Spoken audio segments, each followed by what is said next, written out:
As the night wound down, they stood on the terrace of the hotel, the Houston skyline glittering like a spilled box of diamonds. "I didn't bring you here just because you're the best agent in town," Julian said, stepping into her space. "I brought you because you're the only person I want to celebrate with." "Julianne, I know," he said, taking her hand. "You're a package deal. I've met the package. I've seen the kale. I've seen the 3 a.m. ER runs, and I'm still here. I'm not going anywhere, Reba Hart." He kissed her then, and for the first time, it wasn't about the stress of the job or the chaos of the family. It was just two people, finally finding their own ground. Chapter 21. The phone call from the past. The following morning, the peace of the household was shattered by a phone call. Cheyenne was in the kitchen, making Elizabeth's breakfast, when her cell phone buzzed. It was an unknown number. "Hello? Cheyenne? It's Kelly." Cheyenne's heart plummeted. The voice on the other end was slurred, frantic, and barely audible over the sound of loud music and sirens. "Kelly, where are you? What happened?" I think I hit something. With my car. Everything is blurry, Cheyenne. I'm scared. I don't want to go to jail. Please, you're the only one who doesn't drink anymore. You're the only one who knows what to do." Cheyenne looked at Elizabeth, who was happily smearing oatmeal on her face. The itch didn't come this time. Instead, a cold, hard clarity took its place. This was the life she had escaped. This was the mirror she was forced to look into. "Stay where you are, Kelly. Don't move."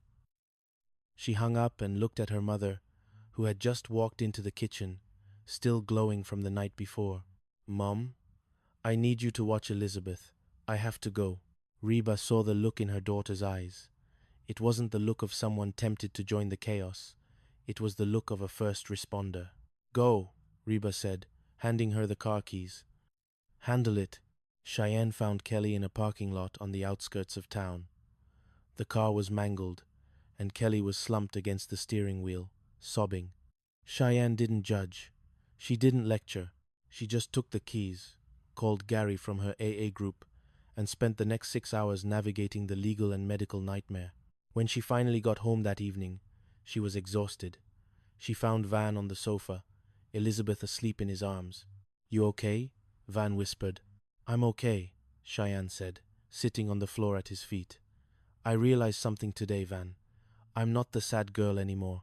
I'm the one people call when they need help, and I like that person a lot better." Chapter 22. Van's cinematic staging. Van Montgomery was a man who believed that if a little effort was good, an absurd amount of effort was better. He had a new listing, a beautiful but spiritually stagnant colonial that had been on the market for 6 months. "It lacks narrative, Mrs. H," Van declared in the office, pacing back and forth. "People don't want to buy walls, they want to buy a movie." "Van, please tell me you didn't hire actors," Reba sighed. "Not actors, a lifestyle experience." The following Saturday, Reba drove by the house. She stopped the car and rubbed her eyes. There was a professional chef in the kitchen baking real cookies to ensure the smell was authentic. There was a string quartet in the foyer, and most puzzlingly, there was a golden retriever rented for the day lounging on the front porch with a bandana that matched the shutters. "Van, is that a professional dog?" "That's Cooper, Mrs. H. He's a closing specialist," Van beamed, looking incredibly proud of himself. "Look at the buyers' faces. They're not looking at the cracked tile in the bathroom. They're looking at how happy Cooper looks in the sun." Remarkably, the house sold that afternoon, above asking price. "I don't know whether to fire you for the insurance liability of the dog or promote you for the commission," Reba told him as they closed the trailer for the day. "I'll take the promotion," Van grinned. Chapter 23. The Sunday Dinner. The Hart household was rarely quiet, but this Sunday was different. It was the first time everyone, including Julian, was gathered for dinner. Reba had spent the afternoon cooking, ignoring Barbara Jean's attempts to Germanize the pot roast.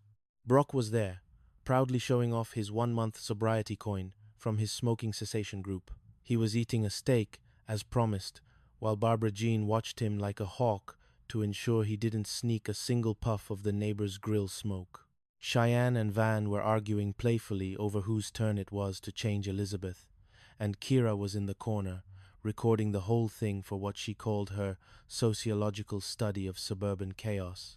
Julian sat at the head of the table, looking at the madness with a look of pure contentment. He wasn't the big city developer tonight. He was just a man who had finally found a seat at a table that mattered. "A toast," Reba said, standing up. The room went quiet. "To the survivors," Reba began, looking at her daughter, who was clear-eyed and strong. "To the fighters," she looked at Brock and Van, "and to the ones who see the hearth fire, even when it's buried under a mountain of mud." She looked at Julian and smiled. "And to the package deal. It might be messy, it might be loud, and we might occasionally take the wrong vitamins, but it's ours." "Amen," Barbara Jean shouted, lifting her glass of sparkling cider. "And those Germans, they really do know how to make a cake." As the laughter erupted around the table, Reba sat back down. The Houston humidity was still there, pressing against the windows, but inside, the air was warm, the hearts were full, and for the first time in a very long time, the Hart family wasn't just surviving, they were thriving. Chapter 24. The Question. The glow from the Sunday dinner had lingered in the air like the scent of Reba's pot roast. Julian had stayed late, helping Reba clear the table long after everyone else had retreated to their respective corners of the house or guest house. "You don't have to do that, you know," Reba said, leaning against the counter as Julian rinsed a glass. "In the suburbs, we have this high-tech invention called a dishwasher." Julian smiled, but his eyes were serious. "I like the quiet. It's a rare thing in this house." He dried his hands and turned to her. "Reba, I've been thinking about the Heights project. It's almost finished. We've sold 18 of the 20 units." "I know," Reba said, her heart doing a strange little skip. "We're a hell of a team." "We are," Julian agreed. He stepped closer, taking her hands in his. "But I don't want to just be a team on paper. I don't want to just be the guy who shows up for Sunday dinner and hopes the dog doesn't eat his shoes." Reba looked at him, her sarcasm momentarily failing her. "Julian, I'm not good at the small version of things, Reba. You know that. I go big or I go home." He reached into his pocket and pulled out a small velvet box. "And I've been home for a while now, right here." He opened the box. Inside was a ring that managed to be both modern and timeless, a large, emerald-cut diamond set in platinum. It was elegant, strong, and entirely unexpected. "Reba Hart, will you marry me? Will you officially make me part of this beautiful, chaotic, exhausting package deal?" Reba stared at the ring. She thought of Brock. She thought of the 20 years she'd spent building a life around someone else's gravity. She thought of the survivor she had become. "Julian," she whispered, her eyes filling with tears. "I'm a lot of work. My kids never leave. My ex-husband lives in the guest house. And Barbara Jean, well, you've met Barbara Jean." "I have," Julian said, his voice steady. "And I still want to be the one holding the line with you. Every single day." "Then yes," Reba said, a laugh breaking through her tears. "Yes, I will. But if you try to put a golden retriever in our wedding pictures, I'm calling the whole thing off." Julian laughed and pulled her into a kiss that felt like a promise kept. Chapter 25. The Barbara Jean Factor. Reba and Julian had agreed to keep the news quiet for at least 24 hours. They wanted to enjoy the secret, the quiet yes that changed everything. But they had forgotten about the Barbara Jean Factor. Barbara Jean had a sixth sense for major life events, particularly those involving Reba. She claimed it was a bond of sisterhood, though Reba suspected it was more about BJ's habit of borrowing sugar at highly inconvenient times. At 7 a.m. the next morning, Barbara Jean burst into the kitchen. "Reba, I had a dream, a vision. There were white doves and a fountain made of fondue."